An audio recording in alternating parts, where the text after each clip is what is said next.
So my truck's been making a funny noise, and thought it might be a motor mount, but then I got underneath and looked at the transmission mount, and there's no bolts.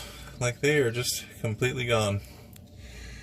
And I can see where the drive line's been hitting up against this shield here. Must be where the old cat was, but there's no cat anymore. So I don't know what size bolts these are, but I found someone online that said they were 10 by 1.5, which is metric. So I don't know if I believe that, but I'm gonna try and put them in there now.